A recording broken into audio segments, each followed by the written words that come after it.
Black licorice.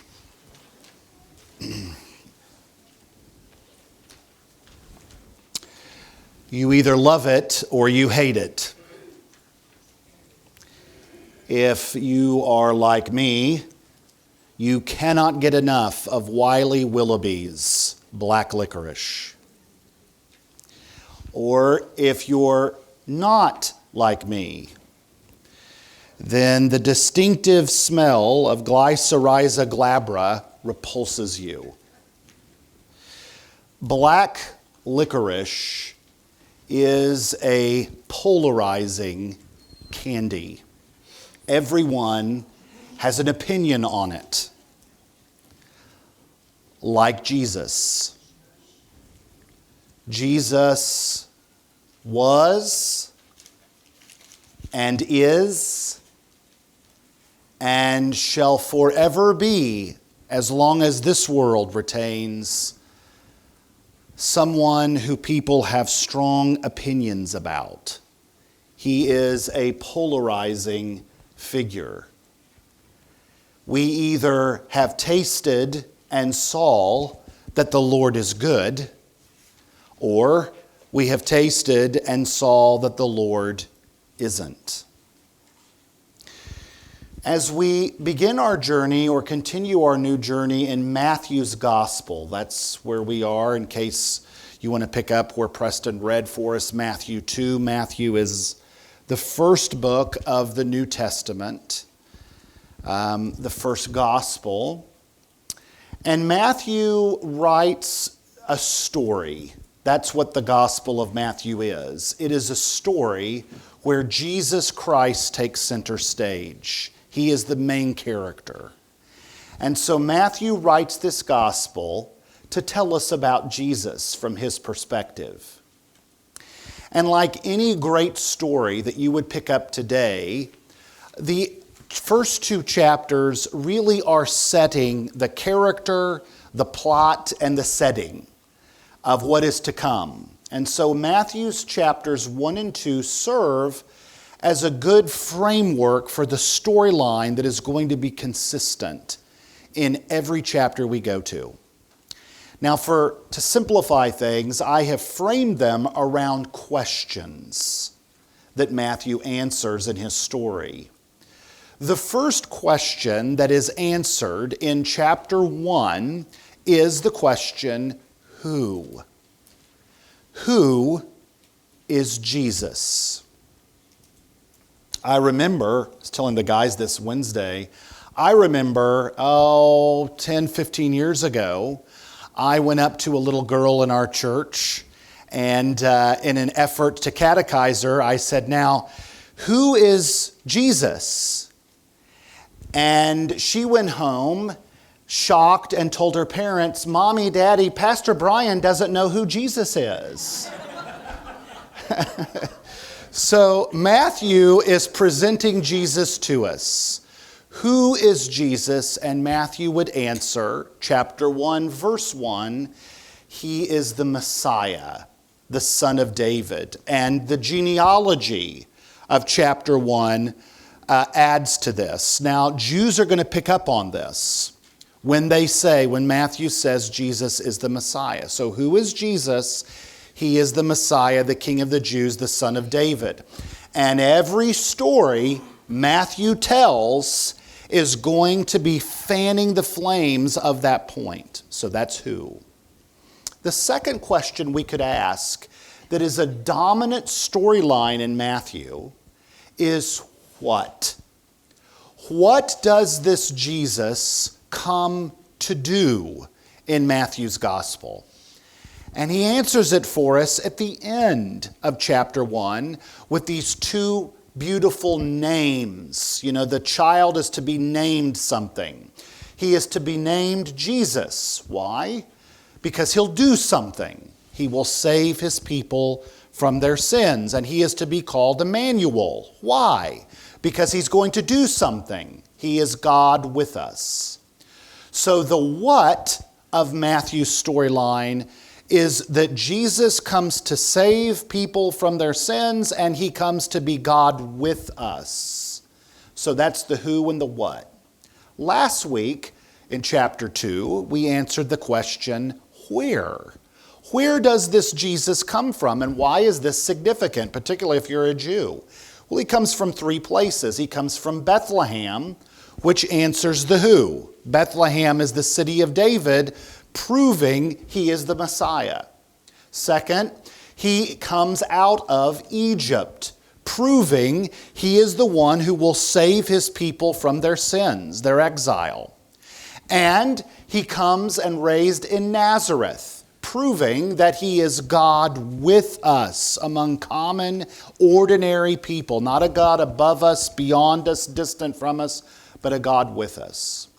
Now, our final question, before we get now into the main body of the text, is the question, how? So we have the who, we have the what, we have the where, and today we're going to answer the question how from chapter 2.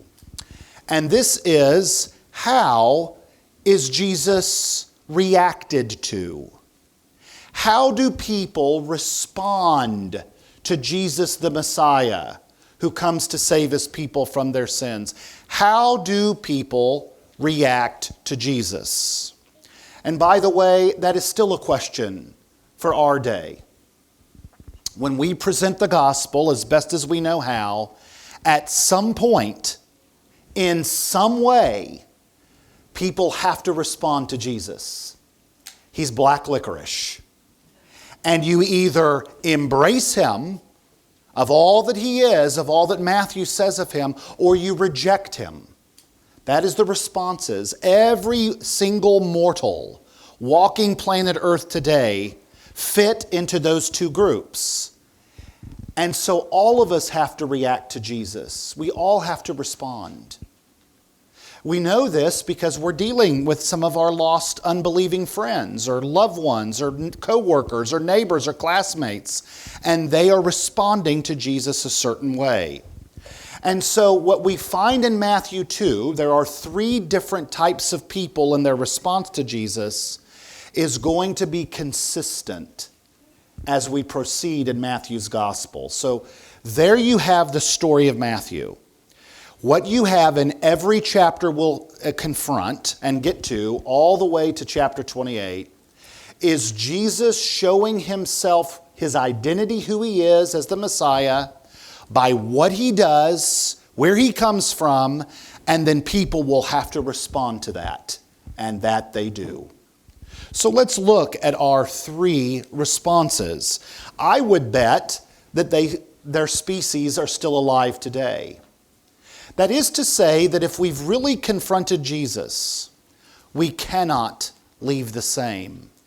I always gauge that in my own life every Sunday. Usually it's on Sunday evening before I doze off to bed when I'm by myself. Have I really confronted the God of redemption on a Sunday morning with my church family? And if I have, I will not walk out the same. If I've walked out the same from this assembly, I haven't confronted the God of the Bible, because he demands a response.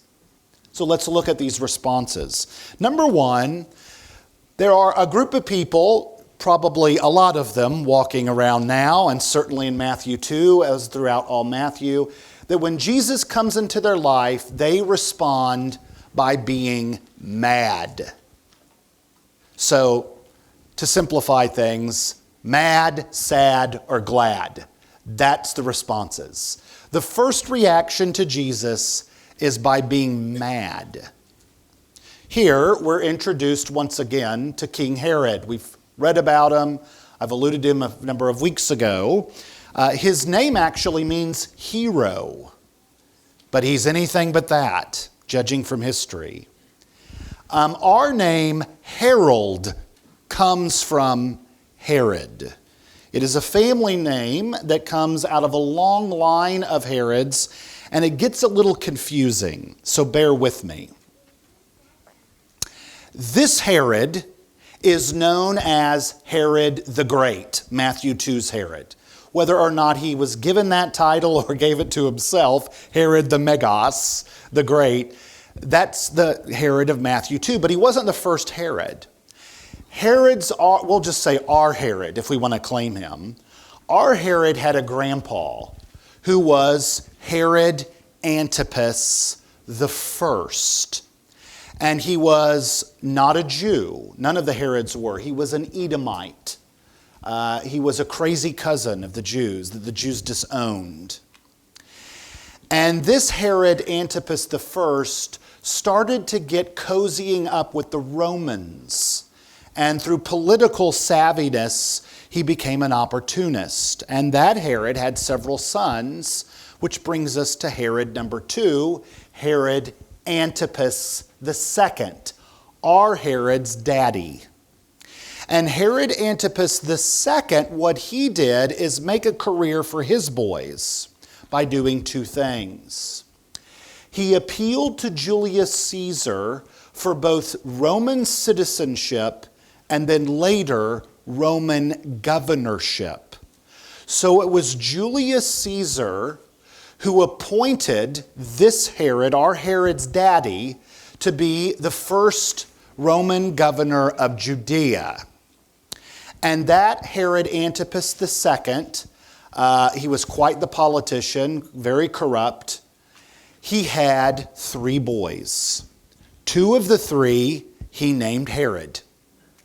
And his youngest Herod, our Herod, is sent to become governor of Galilee by his dad, the backwater.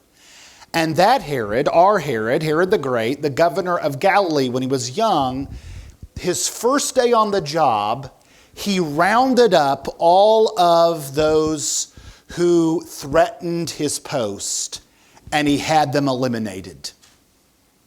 The other thing that caught the eye of the Romans, this Herod, our Herod, did when he was governor of Galilee, is to reduce the crime. He took very ambitious means of rounding up any and all bandits and robbers on the back roads, and he had them crucified to make a public show. Don't mess with me.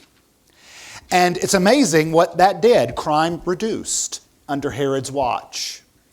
The Romans really took notice of this so that when Herod, our Herod's dad, died, Herod Antipas II, they appointed this Herod, our Herod, to become governor of Judea. That was 39 BC.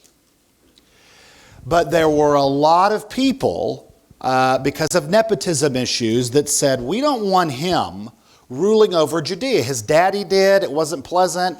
And so about 45 men signed a petition to not get Herod elected. But the Romans put him in that position. So they didn't care what some Jews thought.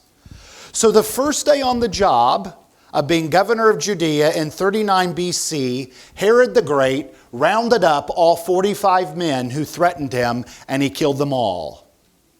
So this is a guy that didn't like threats. He was also pretty politically savvy during his reign. He basically licked his finger and put it in the wind and decided, which Caesar at Rome do I need to curry favor to? Sometimes it was Julius Caesar, sometimes it was even Octavius. Eventually, Caesar Augustus, Octavius became Caesar Augustus. They had a tumultuous relationship. And Herod the Great went on to begin to eliminate even more rivals. One was his wife. He had one of his wives killed.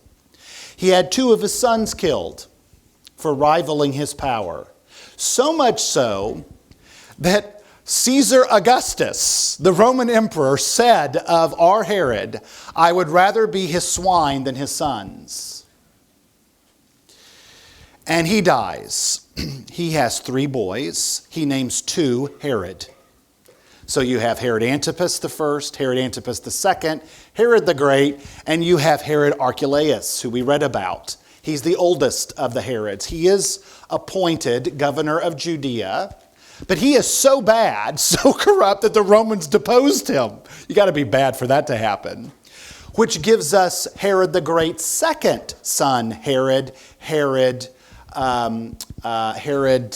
Agrippa. Is that right? Do I have that right? I'm going off. That is not right. Herod. Who did Jesus call a fox? Come on. Well, look it up. It'll do you good. Okay, so there's a second Herod. Why am I on? Oh, it's Herod Antipas. Yes, Herod. See, I answered my own question. It's Herod Antipas the third. There's so many of them. So Herod Archelaus is so bad, Romans depose him. Herod the Great's second son, Herod Antipas the third, comes to the throne. This is whom Jesus calls a fox, not to be trusted. He is deposed, and Herod the Great's grandson, the last of the Herods, come to the throne, Herod Agrippa. And he's the one who accepts worship of God as men, drops dead, and is eaten by worms. So all this to say, hero probably would not be a good meaning of their names. But what we learn from all this is the events of Matthew 2 are consistent with the characteristic of Herod the Great. We learn that some magi storm into Jerusalem asking the question, where is the one who has been born King of the Jews? For we've come to worship him.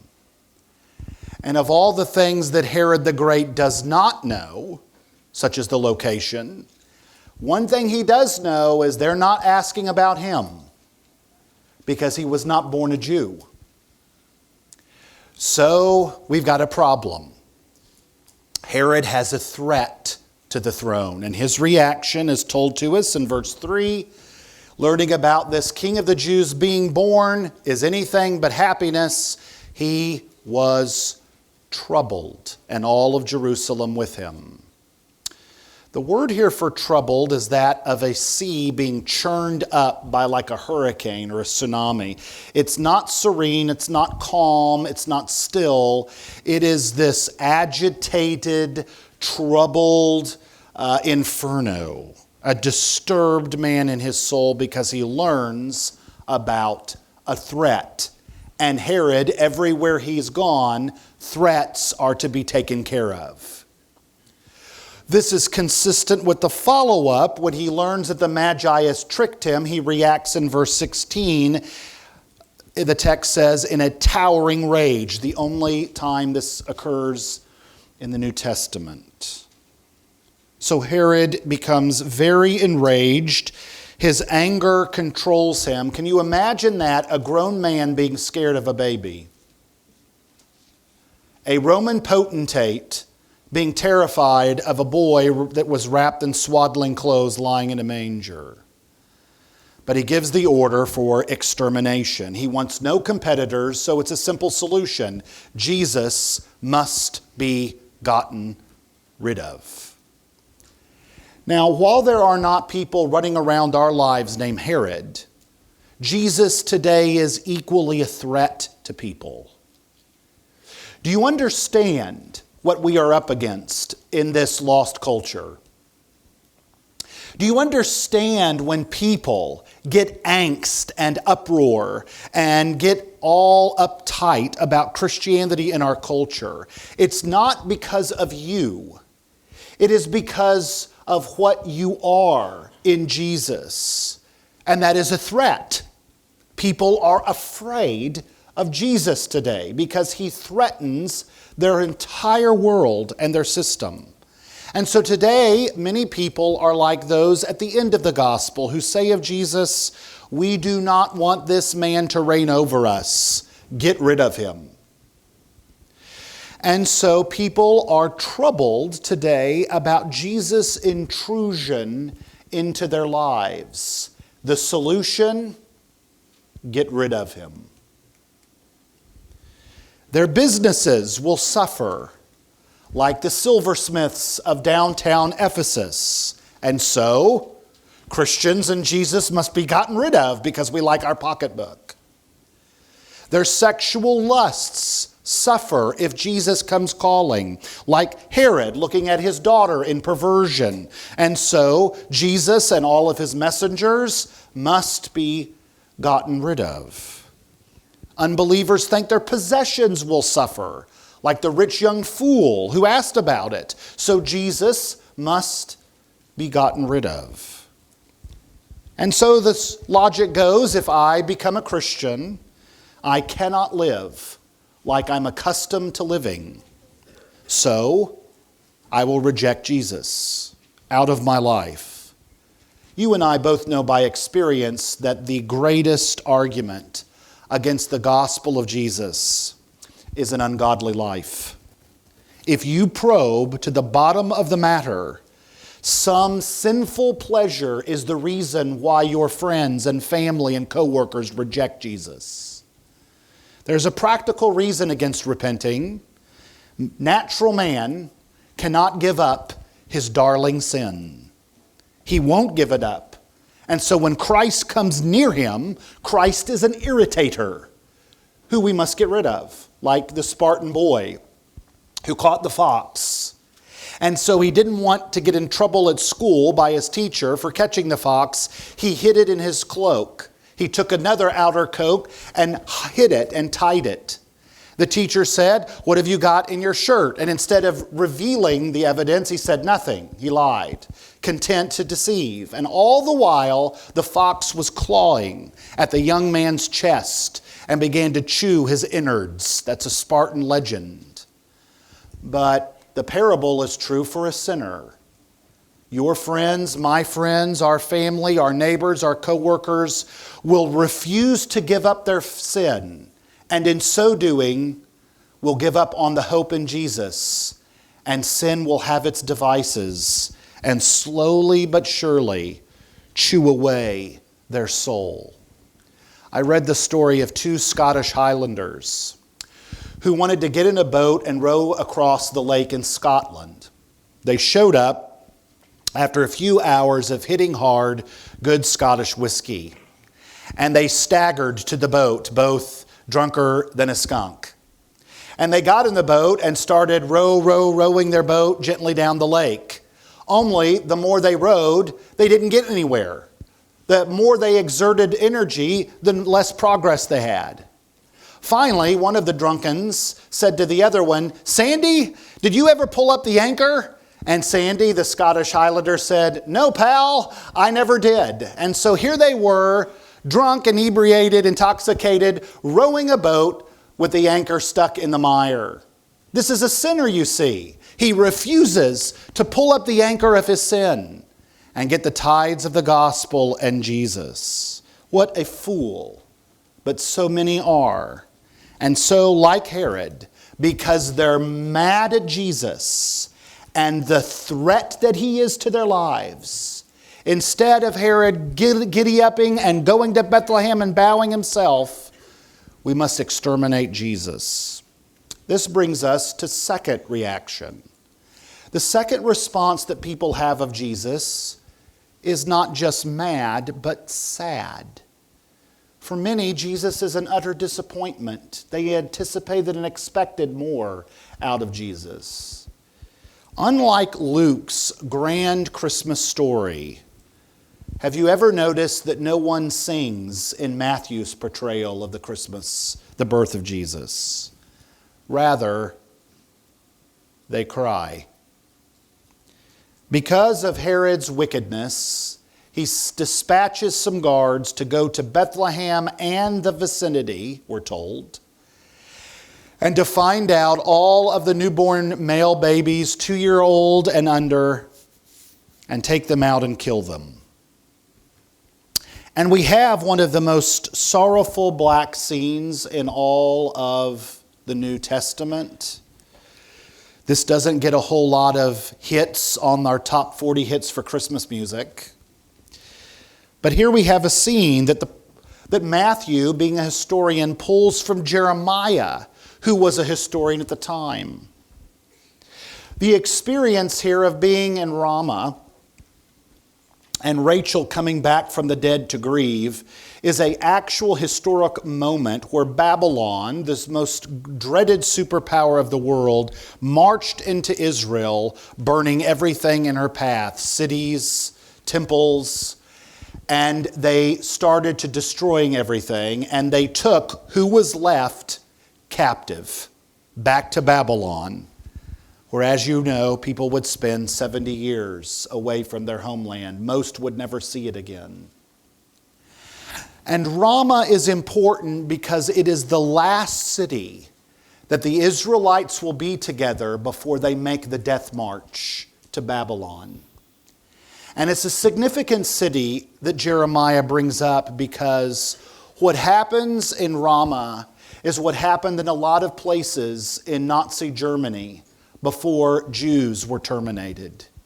You have this final holding place where a Nazi officer may come by and say, you go there, you go on that train, you go on that, and families are broken up and they don't see each other ever again. That's exactly what happened to Israel with the Babylonians in Ramah.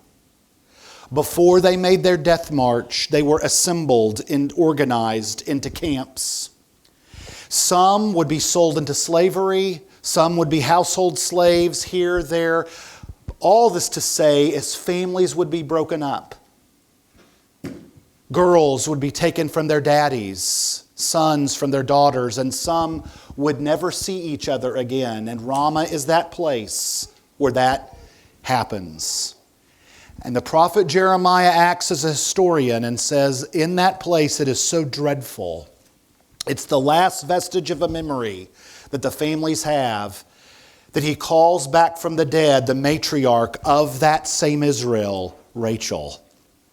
And she is seen at their grave weeping, and she cannot be comforted. Have you ever been with a woman who cannot be consoled?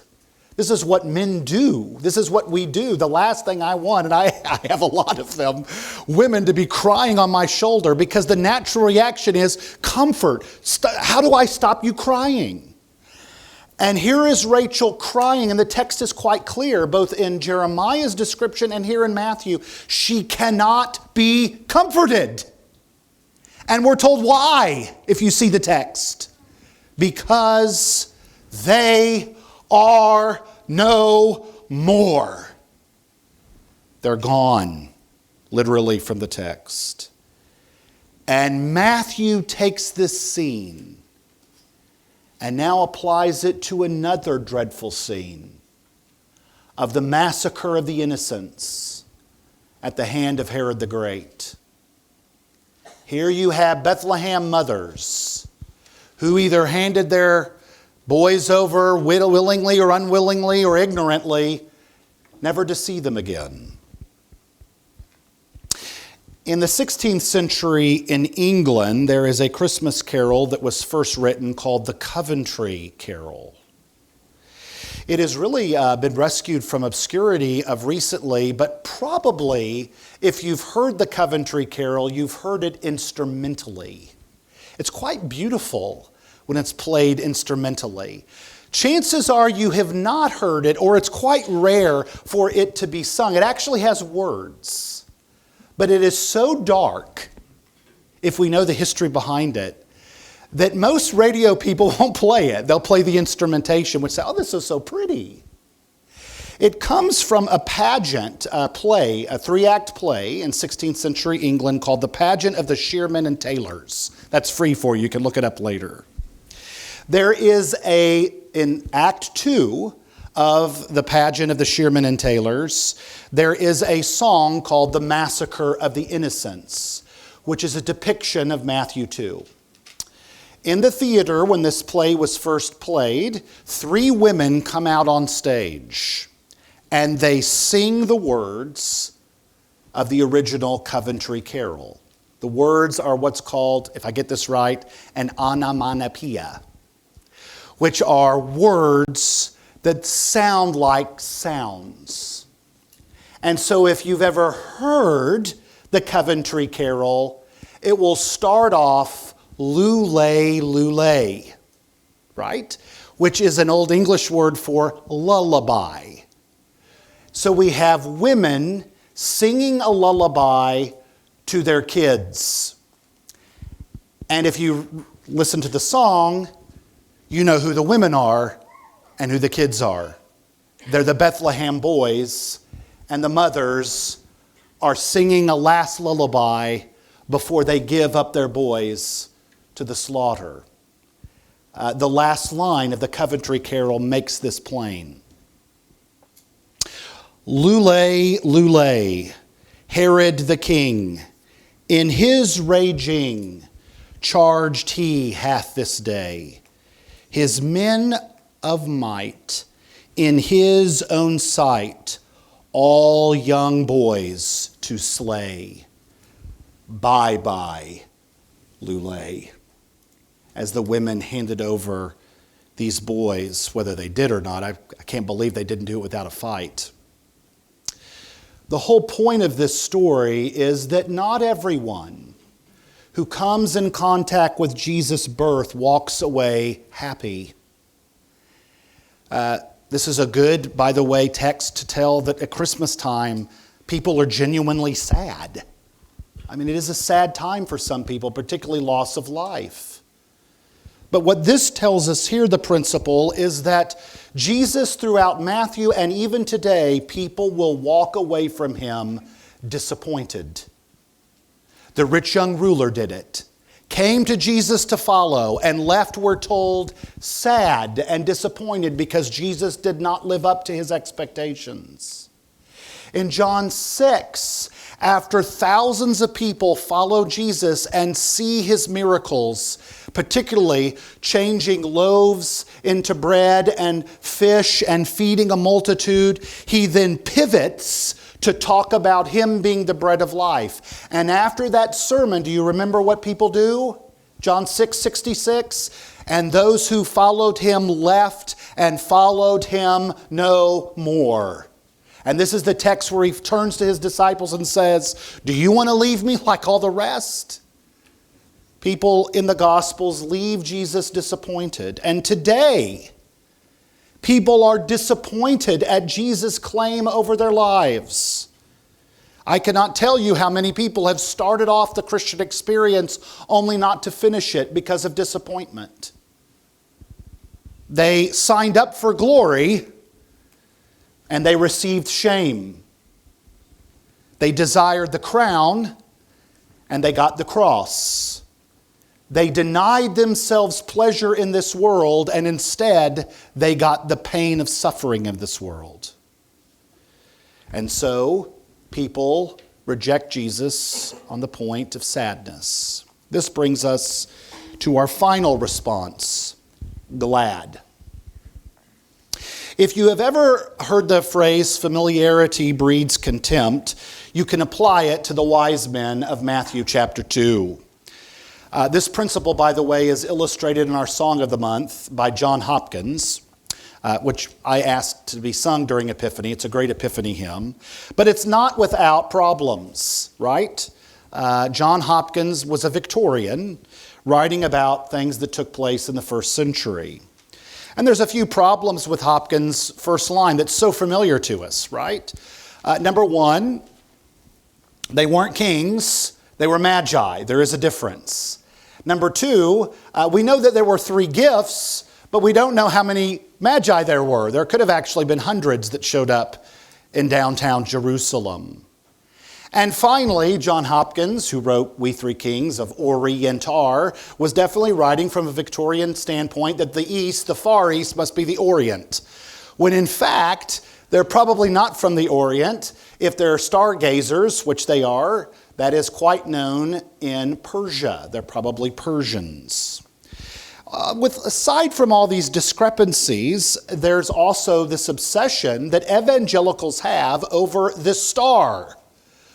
What is this star about? Is it Halley's Comet? Is it Uranus? Is it a supernova? All, by the way, which occurred in or around the time of the birth of Jesus, we know. At least it's recorded.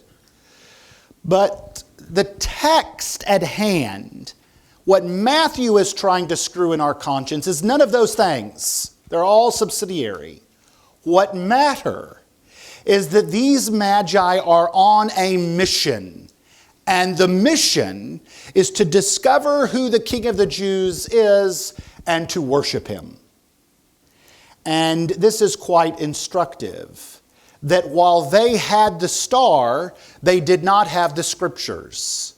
But the people who had the scriptures did not follow the star. Only the magi, who after have the knowledge, take and go worship him. You would think that all of Jerusalem, who pray and fast and have the Bible would march to Bethlehem with them to worship their Messiah, and none of them do. This is a good repudiation of us if we're not careful. We pride ourselves, and I mean that in a good way, I should restate it. We're thankful that this church churns out good, conscientious, scholarly people who love the Word. But if we're not careful, we can worship the Word and not worship the King of the Word. We can be like the citizens of Jerusalem, who are Bible scholars, who have access to a Bible, who know all the answers, but never go and worship the King, and never go and serve Him. There's a danger there. The Magi go. And when they find them, notice how they react. In fact, Matthew pours on the superlatives there in verse 10 and 11, that they react with exceedingly great joy. They're happy. Now, let me say this and be another pest to you and our lives. I tell you, one of the, how do I say this, Father, without giving offense to myself and to this great office? Well, I'll just say it like this. There are people in life that just rub me the wrong way. And I'm sure there are people that rub you the wrong way. And I'm talking about maybe personality. You just don't click with them. I will tell you the type of person, other than a liar, they are the scum of the earth. But next to a liar has got to be a griper and complainer to me. I don't want them in my life. I don't want to be friends with them. I don't want to hang out with them. I don't care if it's a personality type or not. Particularly, how in the Sam Hill can you claim to be converted and embrace the gospel that produces joy and be a gripe? You certainly haven't been hanging around the cross very long. Jesus died for you so you can gripe? Have you embraced the gospel that produces joy? And so when the wise men find Jesus, they react like every believer ought to, with joy. So when I see someone calling themselves a Christian that's joyless, I want to honestly say, can you go and check your conversion? Or can you stop telling people you're a Christian, because you're making it hard for the rest of us? Because no one wants to be a Christian when they're around you, because you're like freaking Eeyore. So let's be mindful of the Magi, that is our reaction. And then notice verse 11, that they came into the house and saw the child with Mary his mother, and they fell down and worshiped him. The word here, proskunuo, to fall down on one's face and lay prostrate, and to kiss the hem, to kiss the garment. This is remarkable. Jesus hadn't committed a miracle yet. Jesus hadn't uttered a parable yet. Jesus hadn't ministered any felt need yet. He's virtual strangers to these Magi, and yet already they're bowing down and worshiping the King of the Jews as a 2-year-old boy. Utterly remarkable. And they present him their gifts to serve them. This is the beauty of the Magi, and this is the joy of our lives. Now, it's very important as we close today of seeing what the Magi are, because they represent for Matthew the first worshipers in his gospel to Jesus. And who are they? They are far off ones. They are not citizens of Jerusalem. They do not have their heads in a Hebrew Bible. They are far off pagan Gentiles who are the first worshipers of the King of the Jews. And in Matthew's gospel, written by a Jew about Jesus being the King of the Jews to a predominantly Jewish audience, it will be Gentiles predominantly that will give us an example of what happiness and gladness and joy and worship means in finding Jesus. And by the way, you and I, according to Paul's gospel in Galatians, are called, and Ephesians, are called far off ones. If you've ever seen the movie Home Alone, A touching movie, by the way, although completely fictitious, particularly when it happens twice. But here is little Kevin. You know, he goes to church, he's alone, he goes to the drugstore, he's lonely. But there is a very touching scene that I think could be pulled from Ephesians. Kevin is getting ready to go back home and prepare his fortress of solitude from the creeps, and quite a clever kid to booby trap that. And before he does, he's heading home, and he's by himself. And the scene is, you know, he's kind of walking along the sidewalk, kicking things, his head is down. And he passes a house, and he stops, and the house is illuminated with Christmas decorations, both outside and inside. And there's a big bay window that Kevin looks at, and there's dozens of people inside dancing, laughing, shouting, singing, and they're having a great time. And while Kevin doesn't say a thing, his expression says it all. He wants to be in there. As much as he regrets saying that he wishes his family would disappear, he wants to be at that party, but he's outside looking in. That's the image of Paul in Ephesians and Galatians for far off ones. Is you and I were on the outside of grace looking in. We weren't members of God's family. We wanted to be, but we were on the outside far off.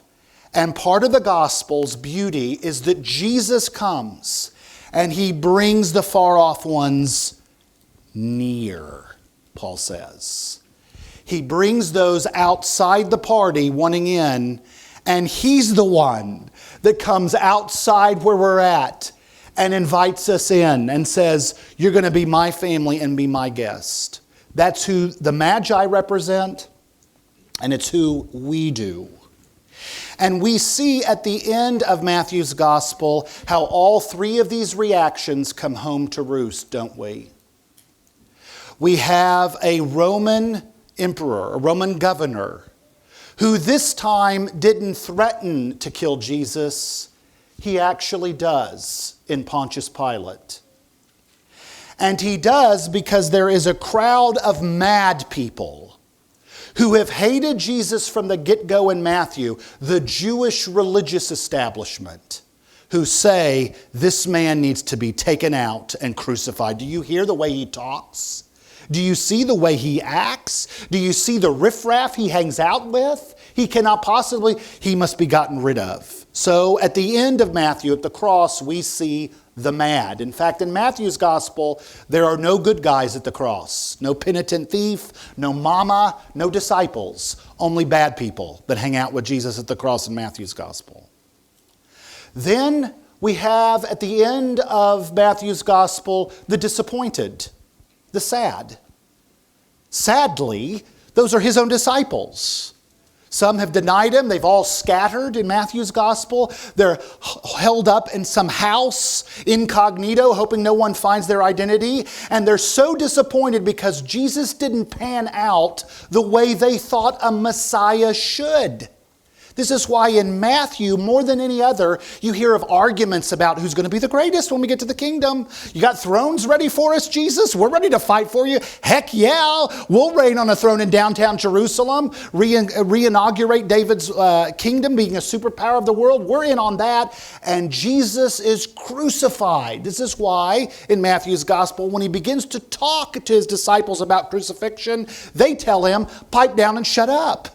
We don't want to hear about this. This cannot be. No Messiah is like this. And he's killed on a Roman cross, and so they are found dejected. This is why you should not mistake the angelic proclamation. It appears only in Matthew's gospel. He is risen, just like he's been telling you. You blockheads, you don't get it. This has all gone according to plan, but they're so disappointed that their leader could be crucified, and he's gone. Happy days are gone. And then there's only one person at the end of Matthew's gospel that's glad. And it comes with one sentence, of all people, from a far off one, a pagan, Gentile, the Roman centurion, who stands at the foot of the cross, and we're told he worshiped and he said, "You are the Son of God," the only one. And so Matthew, buckle up, is this story of who Jesus is, what he's doing, and then how he is received. I'd like to close with a hymn that was a favorite of Charles Spurgeon. Now, we have reworked this hymn because the original, an Isaac Watts hymn, is "How sweet and awful is this place." The modern hymn is "How sweet and awesome is this place." But I will read the two lines. "How sweet and awful is this place, with Christ within the doors, while everlasting love displays the choicest of her stores. Pray the nations, O our God, constrain the earth to come. Send your victorious gospel abroad and bring the strangers home." Father, I thank you for your work in this church. God, every single one of us must react to you, mad, sad, or glad. I pray for us that there is no place we'd rather be. There's no presence we would rather be in. There's no word we would rather hear than the sweet name of Jesus. For those that are here that don't know you, would you do, Jesus, what only you can do, and that's bring them to salvation. This I ask in the name of our Lord and for his sake. Amen.